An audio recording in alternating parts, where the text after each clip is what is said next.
In the late 1940s, Harlem carried two reputations at the same time. One was public, jazz clubs, nightlife, newspapers calling it colorful. The other was structural, numbers operations, rent collection, political agreements, quiet enforcement. Bumpy Johnson operated inside the second reputation, not loudly, not invisibly either. He had survived long enough to understand one rule: public attention was not power. Control of access was. The pressure began in public, a small thing by the standards of the time. A city hearing, a newspaper photograph, a line in print that suggested cooperation where none had been given. The article did not accuse him of a crime. It suggested weakness. That was the point. In Harlem, reputation functioned like credit.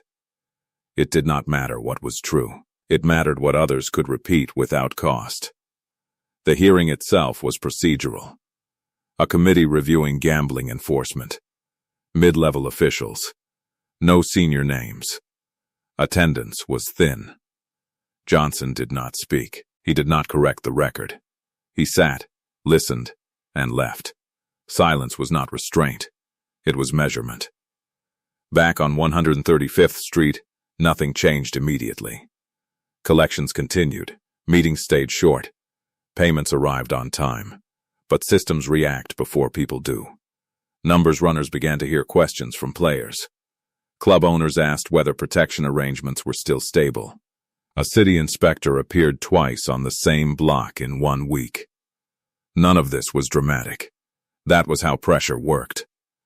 The article had introduced uncertainty. Uncertainty increased cost. Cost forced choices. Johnson did not call anyone together to discuss it. There was no meeting to plan a response. He observed where friction increased and where it did not. By the end of the week, he understood the shape of the problem. This was not an attack meant to remove him. It was an attempt to reposition him. Public humiliation was not the goal. Reclassification was. If he appeared exposed, others would adjust their behavior. If others adjusted, the system would shift without direct confrontation. The solution would not involve denial. Denial required attention. It would involve pressure, applied elsewhere, at lower cost. Johnson waited. The article moved faster than the hearing had.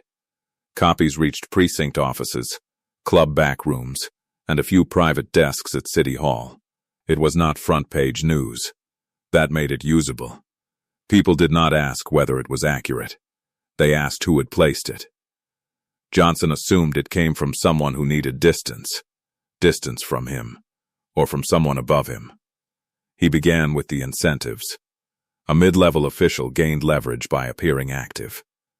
A paper gained access by appearing informed. Neither wanted escalation.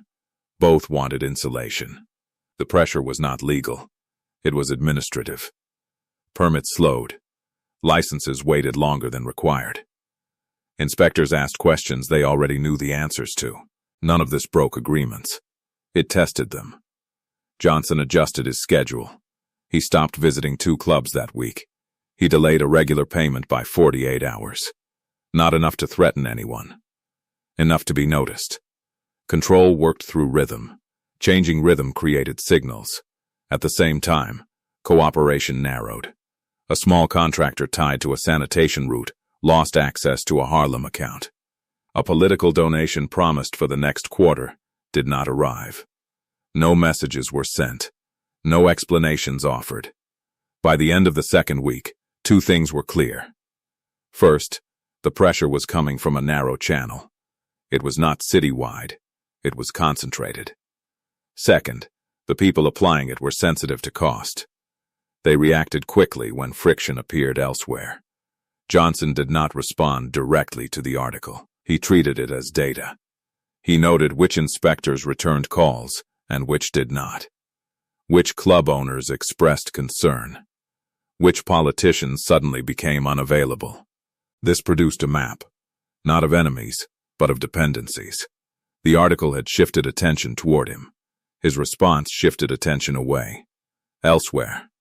By the time the newspaper ran a follow-up, shorter and less certain, The system had already begun to correct itself, not out of loyalty, out of self-preservation. The pressure had changed shape. The correction did not arrive as an apology. It arrived as omission. Names disappeared from print. Questions were asked elsewhere. The focus shifted to procedure. Johnson noticed something else. Two men who usually stayed quiet began speaking for him. Not publicly. In rooms where decisions were delayed, they were not close associates. That was important. They had separate incentives. One needed zoning approvals. One needed a stalled investigation to remain stalled. Both understood structure. Johnson did not direct them. He allowed access. Access functioned as permission. At the same time, he reduced exposure. Fewer public appearances. Shorter visits. Less overlap between operations. Risk was redistributed, not removed. The pressure that had been applied to him began to appear in other places. A committee member found his donor list questioned. A newspaper editor received calls about advertising placements. None of it could be traced. That was the point. The cost of continuing the pressure rose.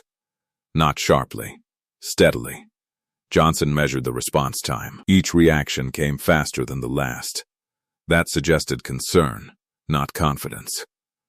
He still did not speak. Speaking would have created a center. Centers attract force. Instead, cooperation became conditional. Nothing stopped.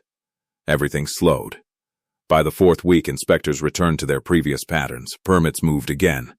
The sanitation contractor regained access without explanation. No announcement followed, no signal of resolution. The system adjusted because adjustment was cheaper than conflict. The article remained in archives. It no longer mattered. Johnson returned to his schedule. Not fully, just enough. The balance had shifted again. Quietly, the adjustment created space. Space revealed secondary pressure. A state-level inquiry appeared in a different context. Not Harlem, not gambling. It involved transportation contracts. Trucking routes, fuel permits, numbers that did not match cleanly.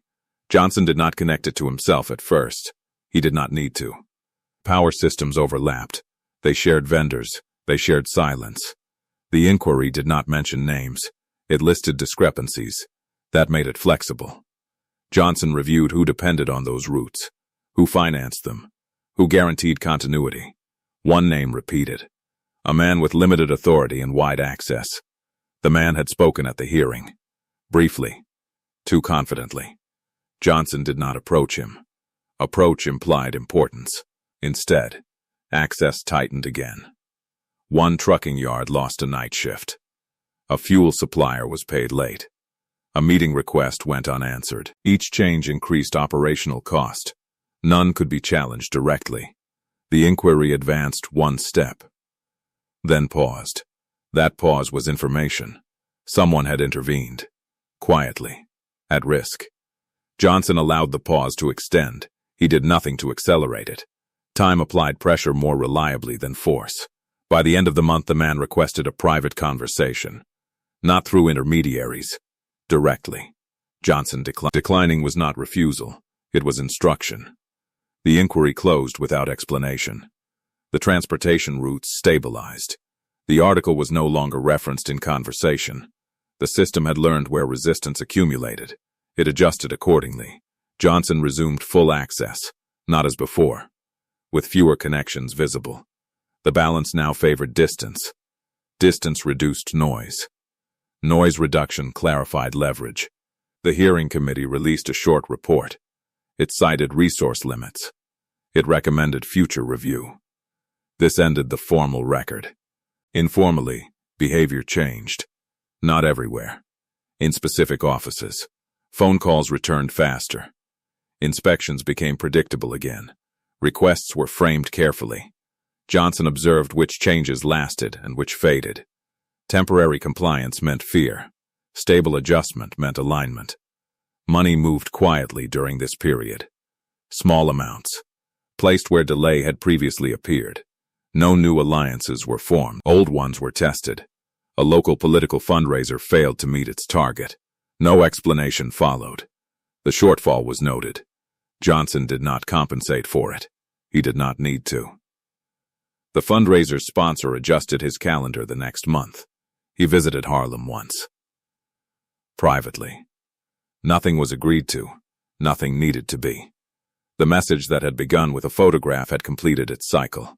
Exposure had been attempted. Cost had been measured.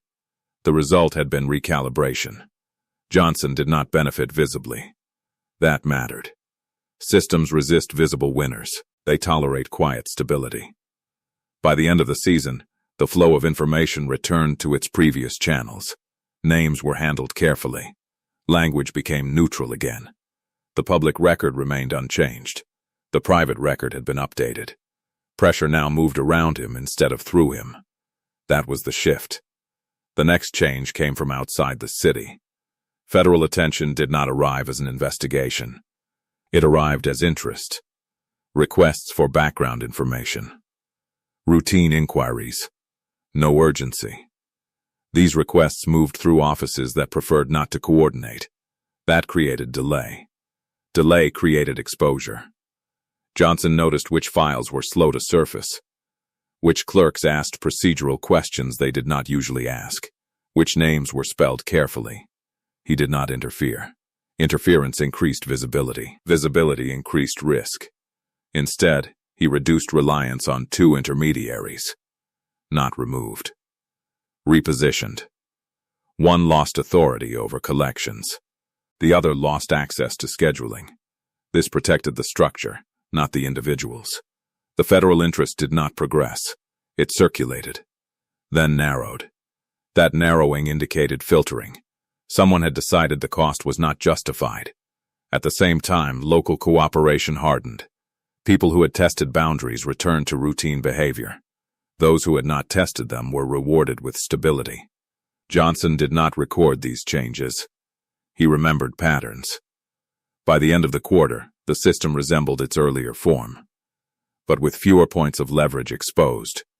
Public humiliation had failed to create movement. It had revealed pathways. Those pathways were now closed. The balance did not favor him more than before. It favored predictability. That was sufficient. He continued to wait. Waiting altered the environment. People assumed the moment had passed. That assumption changed how they acted. An editor reassigned the beat. A committee clerk transferred departments. An inspector retired earlier than planned. None of these moves were linked. Together they reduced friction. Johnson tracked none of it directly. He noted outcomes, not causes. The structure now rewarded neutrality. Intervention carried cost. Silence carried none. Money flows stabilized, not increased. Stabilized. That mattered more. A numbers operation in another borough attempted expansion into Harlem. Quietly. Without consultation. Johnson did not respond. Within weeks, suppliers refused coordination. Transportation delays appeared. 2 landlords declined leases. The operation withdrew. No confrontation occurred.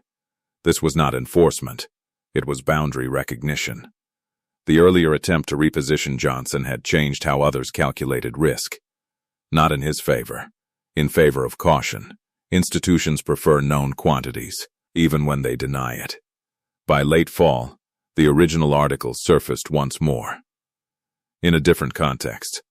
As an example of past reporting. It carried no weight. The system had absorbed it, filtered it, discarded it. Johnson remained present, not prominent. Accessible only where necessary. Power did not increase. It settled. The pressure that had once converged on him now dispersed by habit. This was not resolution. It was equilibrium. Equilibrium reduced attention. Reduced attention altered incentives. Officials who had once benefited from signaling activity now gained more by avoiding it. Risk had shifted from inaction to involvement. Johnson noticed fewer questions being asked. Not because answers were known. Because asking no longer paid. He adjusted one final element. Access. Certain meetings were shortened.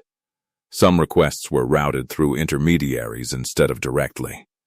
This increased distance without closing channels. Distance protected structure. A minor audit appeared and closed quickly. A licensing delay resolved itself without follow-up.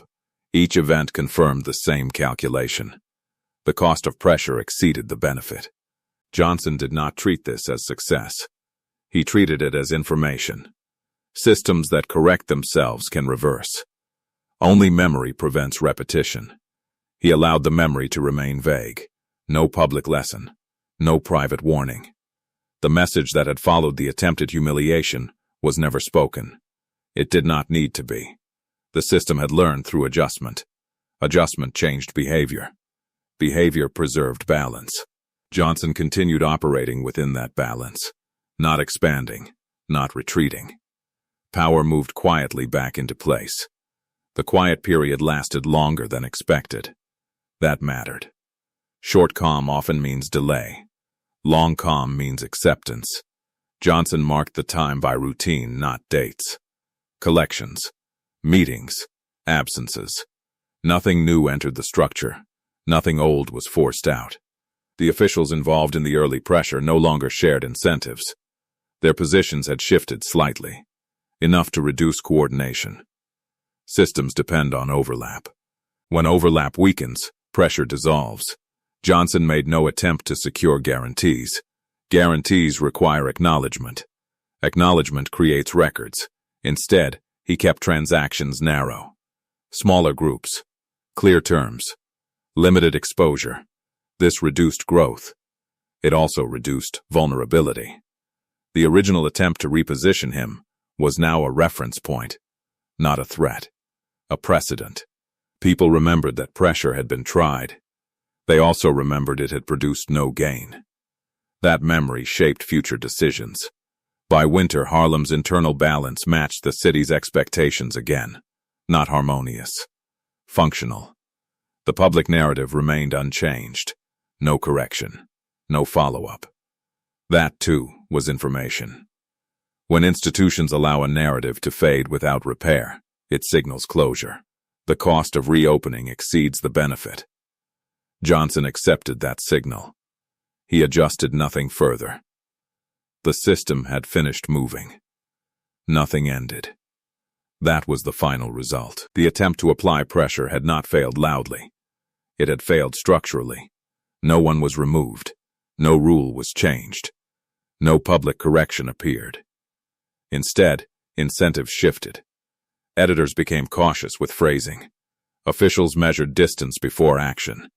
Inspectors relied on routine rather than initiative. Johnson did not benefit directly from these changes. That was important. Systems do not reward individuals. They reward predictability. The message that followed the attempted humiliation was never delivered in words. It arrived as higher cost, slower access, and reduced cooperation. It arrived unevenly. That made it effective. Over time, the memory of the pressure outlasted the event itself.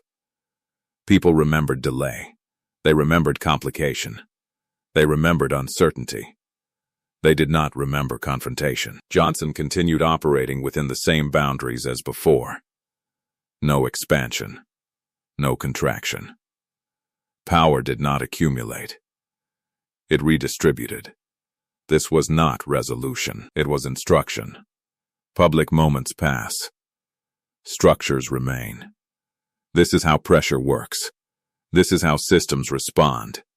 This is how power moves.